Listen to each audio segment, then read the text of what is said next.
Question number 1 देखिए, निम्नलिखित संख्याओं में कौन कौन परिमेय संख्या है और कौन कौन अपरिमेय। तो देखिए पहला का पहला क्वेश्चन है 7√5।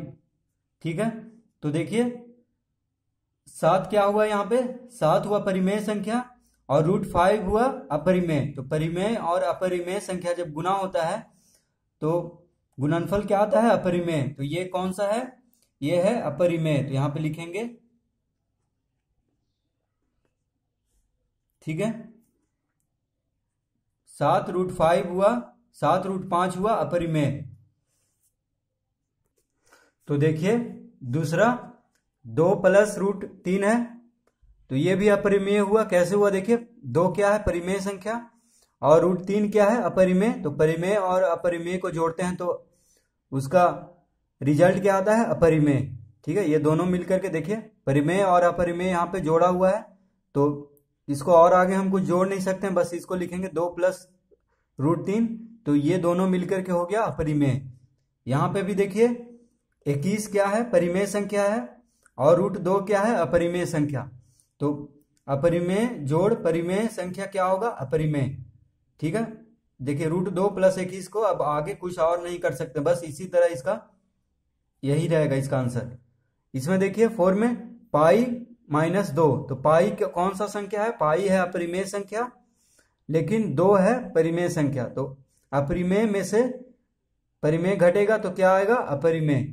ठीक है, अब इसको आगे कुछ और हल कर नहीं सकते हैं क्योंकि यहाँ पे अपरिमेय संख्या और परिमेय संख्या का यहाँ पे घटाव हो रहा है। देखिए माइनस का चिन्ह लगा हुआ है तो अपरिमेय होगा।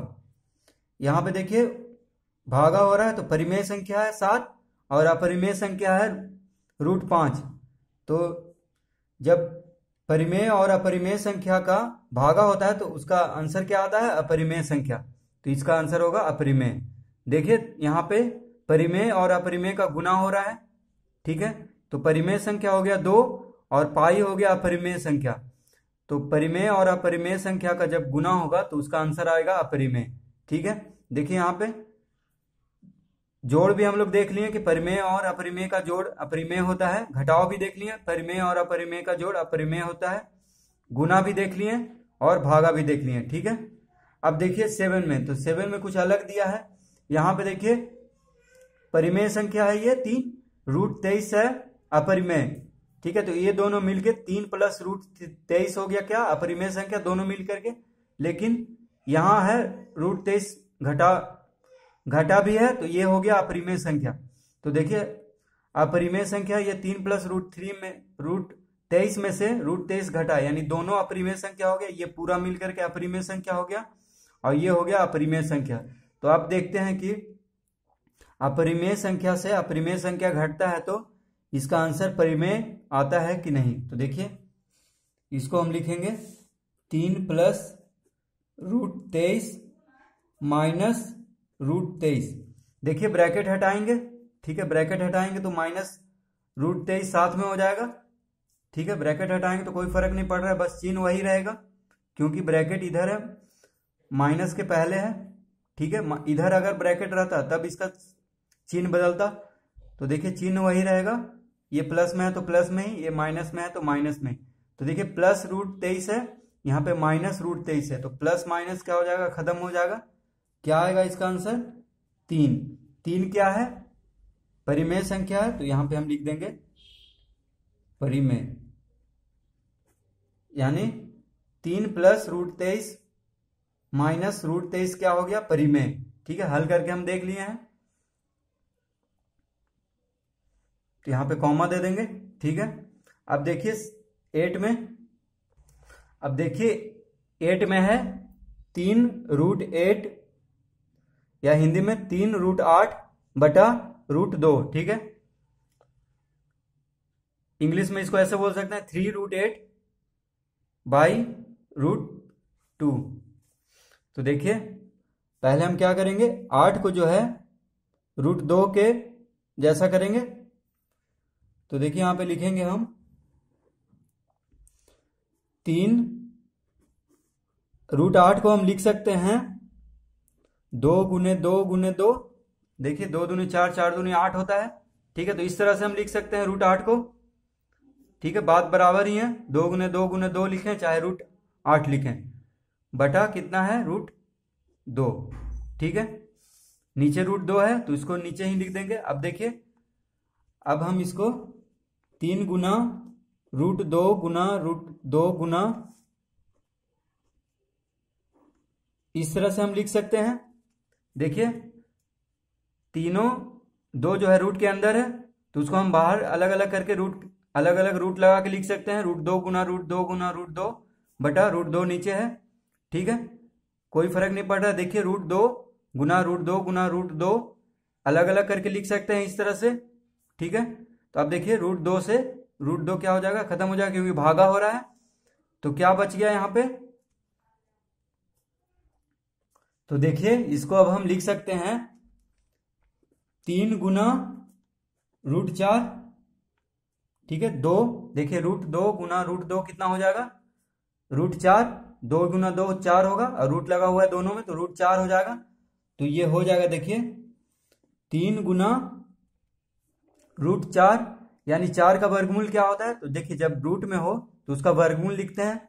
तो 4 का वर्गमूल होता है क्या, देखिए 4 एक पूर्ण वर्ग संख्या है तो इसका वर्गमूल होता है 2, क्योंकि देखिए 2 को 2 बार गुना करेंगे तो 4 आता है।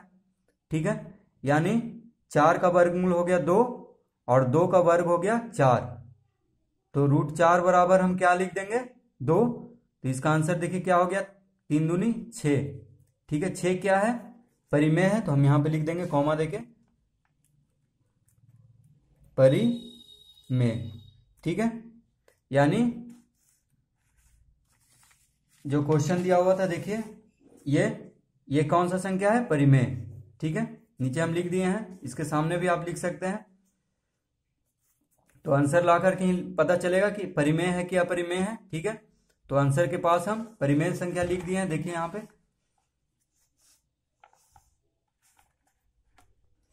अब देखिए 9 में है रूट 2 माइनस रूट 2। ठीक है, तो देखिए एक तो रूट 2 से रूट 2 घट रहा है, तो जब भी यहां पे देखिए रूट कोई भी चीज घटता है एक ही नंबर, जैसे यहां पे देखिए यहां भी रूट 2 है यहां भी रूट 2 है, तो यहां पे क्या है चिन्ह लगा हुआ है माइनस का, तो क्या आएगा इसका आंसर 0। ठीक है, रूट 2 में से रूट 2 घट रहा है तो क्या आएगा आंसर 0, और 0 क्या है, परिमेय संख्या है, तो इसका आंसर हो जाएगा परिमेय। क्योंकि 0 को हम 0/1 या 0/2 0/3 लिख सकते हैं p/q के फॉर्म में, तो वो क्या होता है परिमेय संख्या का, परिमेय संख्या को हम p/q के रूप में लिख सकते हैं। ठीक है, जैसे कि 0/1 भी लिख सकते हैं तो 0 ही आएगा, 0/2 भी लिख सकते हैं तो 0 ही आएगा, तो इसीलिए 0 क्या है, परिमेय संख्या। तो अब देखिए दूसरा क्वेश्चन, तो क्वेश्चन नंबर दूसरा है निम्नलिखित कथनों में सत्य और असत्य कथनों की पहचान करें। तो देखिए पहला है 2 अपरिमेय संख्याओं का योग अवश्य ही अपरिमेय संख्या होगी। तो देखिए दूसरा का ए का आंसर होगा असत्य। ठीक है, क्यों होगा, क्योंकि देखिए 2 अपरिमेय संख्याओं का योग जो है कोई जरूरी नहीं है कि अपरिमेय संख्या ही आए, परिमेय भी आ सकता है। ठीक है, जैसे कि हम उदाहरण देकर के आपको बस समझा रहे हैं। यहाँ पे मान लीजिए कोई संख्या है, देखिए 2 + √3 है। ठीक है, तो देखिए ये एक परिमेय अपरिमेय संख्या हुआ, दोनों मिलकर के देखिए परिमेय और अपरिमेय जोड़ेंगे तो अपरिमेय संख्या हुआ, तो ये हो गया अपरिमेय दोनों मिलकर के। अब इसको हम जोड़ेंगे 10 - √3 से। ठीक है, तो देखिए दोनों अपरिमेय संख्या हो गया, ये पूरा अपरिमेय संख्या हो गया और ये पूरा भी अपरिमेय संख्या हो गया। ठीक है, तो इसको 2 अपरिमेय संख्याओं का जोड़ क्या कह रहा है कि अवश्य ही अपरिमेय संख्या होगी। तो देखिए ये दोनों को जोड़ करके देखते हैं, क्योंकि दोनों अपरिमेय संख्या है। देखिए 2 + √3 ये पूरा अपरिमेय है, 10 - √3 ये पूरा अपरिमेय संख्या है। तो इसको देखिए जोड़ते हैं तो हो जाएगा देखिए 2 + √3 + 10 - √3 ब्रैकेट हटाने पे तो देखिए माइनस और प्लस खत्म हो गया, क्या बचा 10 - 2 = 12। तो 12 क्या है, परिमेय है, तो इसीलिए ये असत्य होगा, क्योंकि 2 अपरिमेय संख्याओं का योग कोई जरूरी नहीं है कि अपरिमेय संख्या ही आए, परिमेय भी आ सकता है। देखिए परिमेय संख्या आ गया है, 2 अपरिमेय संख्या को हम यहाँ पे जोड़ करके देखें तो इसलिए इसका आंसर होगा असत्य। ठीक है, बस ये आपको समझाने के लिए हम बताए थे। अब देखिए दूसरा बी है, देखिए एक परिमेय और एक अपरिमेय संख्याओं का गुणनफल अपरिमेय अवश्य होगा। तो देखिए बी में कह रहा है एक परिमेय और एक अपरिमेय संख्याओं का गुणनफल अपरिमेय अवश्य होगा, तो इसका आंसर होगा सत्य। ठीक है, सत्य होगा। कैसे होगा देखिए, आपको यहां पे उदाहरण देकर के बताते हैं। मान लीजिए कोई परिमेय संख्या लेते हैं, तो कोई भी ले लेते हैं, मान लीजिए 2 लेते हैं। ठीक है, 2 क्या है? परिमेय संख्या। इसको गुना करते हैं अपरिमेय से, क्योंकि यहाँ पे यही कह रहा है कि एक परिमेय और एक अपरिमेय संख्याओं का गुणनफल। तो देखिए एक परिमेय संख्या ले लिए हैं, अब ले लेते हैं कोई अपरिमेय संख्या। तो देखिए मान लीजिए हम अपरिमेय संख्या यहाँ पे ले लेते हैं कोई, देखिए √3 क्या है? अपरिमेय संख्या। तो ये दोनों गुना होके क्या हो जाएगा? 2√3। तो 2√3 क्या है? अपरिमेय है, यानी परिमेय और अपरिमेय का गुणनफल क्या होगा? अपरिमेय। ठीक है, तो इसको 2√3 या 2√3 क्या है? अपरिमेय होगा ही। कोई भी आप ले लीजिए, मान लीजिए यहाँ पे हम लेते हैं 5 गुना √5। देखिए √5 क्या है? अपरिमेय। 5 क्या है? परिमेय। ठीक है, तो इसका आंसर क्या आएगा? 5√5। तो 5√5 क्या हो गया? अपरिमेय हो गया। तो हमेशा एक परिमेय और अपरिमेय का गुणनफल अपरिमेय ही आएगा, इसीलिए ये सत्य है। ठीक है, इसका आंसर हो जाएगा सत्य। ये बस समझाने के लिए था। सी देखिए सभी परिमेय संख्याओं की व्युत्क्रम संख्याएं प्राप्त होती हैं। तो देखिए सी में क्या होगा? असत्य। देखिए क्यों असत्य होगा? कह रहा है कि सभी परिमेय संख्याओं की व्युत्क्रम संख्याएं प्राप्त होती है। तो व्युत्क्रम देखिए, मान लीजिए कोई परिमेय संख्या लेते हैं, मान लीजिए 0 ही लेते हैं। 0 क्या है? परिमेय संख्या है, क्योंकि इसको हम 0/1 या 0/2 लिख सकते हैं। ठीक है, मान लीजिए 0 है तो इसके नीचे क्या है? कुछ नहीं है, तो 1 है। ठीक है, अब देखिए इसका व्युत्क्रम क्या होगा? 1/0। तो देखिए परिमेय संख्या था 0, उसका व्युत्क्रम हो गया 1/0, जो कि संख्या नहीं। 1/0 को हम बोलते हैं अपरिभाषित। ठीक है,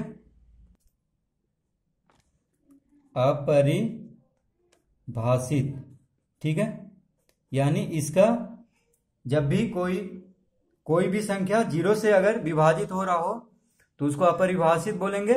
ठीक है, इसका कोई मतलब नहीं होता है, तो इसलिए यह असत्य होगा, क्योंकि कह रहा है कि सभी परिमेय संख्याओं की व्युत्क्रम संख्याएं प्राप्त होती है। तो देखिए 0 भी परिमेय संख्या, तो उसका हम व्युत्क्रम किए हैं, उल्टा किए हैं, तो वो अपरिभाषित है, कोई संख्या प्राप्त नहीं हो रहा है, तो इसीलिए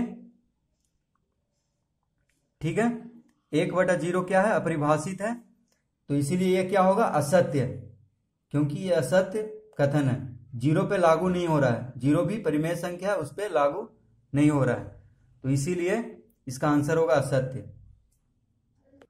डी देखिए √9/144 एक परिमेय संख्या है। देखिए डी में √9/144 क्या कह रहा है? कि एक परिमेय संख्या है, तो इसमें देखिए सत्य होगा इसका आंसर। क्यों सत्य होगा? देखिए रूट में है 9 का वर्गमूल क्या होता है? 3, तो √9 = 3 होगा, बटा ये भी रूट में है देखिए 144, तो 144 का वर्गमूल क्या होता है? 12। ठीक है, यानी 12 × 12 करेंगे तो 144 आ जाएगा, 3 × 3 करेंगे तो 9 आ जाएगा। देखिए 9 भी एक पूर्ण वर्ग संख्या है और 144 भी एक पूर्ण वर्ग संख्या है, तो क्या आएगा? 3/12। तो देखिए 3/12 क्या है? परिमेय संख्या। ठीक है, देखिए कोई भी संख्या अगर p/q के फॉर्म में हो, तो देखिए p/q के फॉर्म में है, जिसका कि हर 0 नहीं है, q 0 नहीं होना चाहिए, तो ये परिमेय संख्या है 3/12। ठीक है, तो इसका आंसर क्या होगा? सत्य। तो इसमें सिर्फ हम सत्य लिखेंगे, ये तो बस इसको हल करने के लिए था, तो इसको आप इस तरह से भी हल करके लिख सकते हैं। इसका आंसर होगा सत्य। अब देखिए ई में है वितरण नियम x × y + z = xy + xz अपरिमेय संख्याओं के समुच्चय में लागू है। तो देखिए ई में हम लिखेंगे सत्य, क्योंकि देखिए वितरण नियम मान लीजिए इसको हम लिखते हैं x गुने वाई प्लस जेड बराबर X Y plus X Z. तो देखिए x दोनों से गुना हो रहा है, तो x पहले y से गुना होगा तो एक्स वाई लिखा हुआ है, प्लस बीच में तो प्लस, फिर एक्स जेड से गुना होगा तो एक्स जेड से गुना हो रहा है। तो कह रहा है कि वितरण नियम अपरिमेय संख्याओं के समुच्चय में लागू है। तो देखिए सत्य होगा, हाँ लागू है। कैसे? मान लीजिए यहाँ पे कोई संख्या लेते हैं अपरिमेय, √3 ले लेते हैं, अंदर ले लेते हैं √5, फिर प्लस करते हैं और यहाँ पे ले लेते हैं √7। ठीक है, देखिए इसी तरह हम लिख रहे हैं जैसे यहाँ पे है, तो इसको हम लिख सकते हैं √3 गुना √5 क्या होगा, तो यहाँ पे देखिए √3 गुना √5, बीच में प्लस है तो प्लस देंगे, फिर √3 गुना √7। ठीक है, देखिए वितरण हुआ है, √3 को √5 से गुना किया है, फिर बीच में प्लस है तो प्लस दिया है, √3 को फिर √7 से गुना किया है। देखिए इसी तरह से एकदम, तो देखिए ये हो जाएगा 5 या 15 यानी √15 प्लस √21। तो देखिए वितरण नियम यानी √3 गुना √5 प्लस 7 बराबर क्या हो जाएगा, √15 प्लस 21, यानी वितरण नियम से ये इसका आंसर आ रहा है। तो वितरण नियम अपरिमेय संख्याओं के समुच्चय में बिल्कुल लागू है। ठीक है, अपरिमेय हो या परिमेय दोनों में ये लागू है वितरण नियम, तो इसीलिए सत्य होगा। ठीक है, इसका आंसर होगा सत्य। क्वेश्चन नंबर 3 देखिए, ए में √3 की व्युत्क्रम संख्या कौन सी है। तो देखिए यहां पे √3 है, इसका व्युत्क्रम यानी देखिए जो अंश है वो हर बन जाएगा, जो हर में है वो अंश। तो यहाँ पे देखिए अंश में कौन सा है, √3, और हर में क्या है, 1 है, कुछ नहीं है। तो ठीक है, √3 को हम √3/1 लिख सकते हैं। तो इसका व्युत्क्रम यानी देखिए यहाँ पे हर में 1 है और अंश है √3, तो हर जो 1 है वो बन जाएगा अंश और जो अंश है वो बन जाएगा हर, यानी √3 को हम उसका व्युत्क्रम संख्या 1/√3 है। ठीक है, तो इसका आंसर हो जाएगा 1/√3। तो देखिए इसमें हम लिखेंगे √3 का व्युत्क्रम बराबर 1/√3। हम यहाँ पे बराबर चिन्ह नहीं देंगे क्योंकि √3 के बराबर नहीं होता 1/√3। ठीक है, ये बस समझाने के लिए था इतना। तो इसका आंसर होगा, इस तरह लिखेंगे √3 का व्युत्क्रम बराबर 1/√3। ठीक है, देखिए बी में 3/2√2 का योज विलोम लिखें। तो देखिए 3/2√2 का योज विलोम होगा, योज विलोम बराबर -3/2√2। तो देखिए योज विलोम मतलब जो प्लस में है, देखिए ये प्लस में है, ठीक है, धनात्मक है, उसको हम ऋणात्मक बना देंगे। तो यही होता है योज विलोम। अगर ऋणात्मक का बोलता है योज विलोम तो उसको धनात्मक लिखते हैं, अगर -3/2√2 का बोलता तो उसको हम लिखते हैं 3/2√2। ठीक है, मतलब कि अगर माइनस का बोलता तो इस तरह लिखते हैं और प्लस का बोलेगा तो इस तरह लिखेंगे, माइनस सिर्फ लगा देंगे। ठीक है, माइनस का बोलेगा तो सिर्फ माइनस हटा देंगे तो प्लस में हो जाएगा, जैसे ये इस तरह से। तो बस देखिए 3/2√2 का योज विलोम हो जाएगा -3/2√2, बस माइनस का चिन्ह लगा देंगे हम। देखिए एक और चीज, दूसरा का सी में हम जो असत्य बताए थे वो तो सही है। ठीक है, असत्य होगा क्योंकि 0 सभी परिमेय संख्याओं का व्युत्क्रम संख्या प्राप्त होती है। तो ऐसा नहीं है, 0 परिमेय संख्या उसका व्युत्क्रम 1/0 अपरिभाषित होता है। तो यहाँ पे देखिए बस बराबर नहीं देंगे क्योंकि 0 के बराबर नहीं होता है 1/0। ठीक है, तो यहाँ पे हम लिखेंगे, इसका होगा 0 का व्युत्क्रम बराबर 1/0 क्या होता है, अपरिभाषित होता है। ठीक है, तो इसका आंसर होगा बस असत्य। ये सब बस समझाने के लिए था। ठीक है, यानी 0 भी एक परिमेय संख्या है जिसका कि व्युत्क्रम कोई संख्या प्राप्त नहीं होता है, उसका व्युत्क्रम अपरिभाषित होता है। यानी कोई भी संख्या को हम 0 से विभाजित नहीं कर सकते हैं, उसका कोई आंसर नहीं आएगा, अपरिभाषित होता है। ठीक है।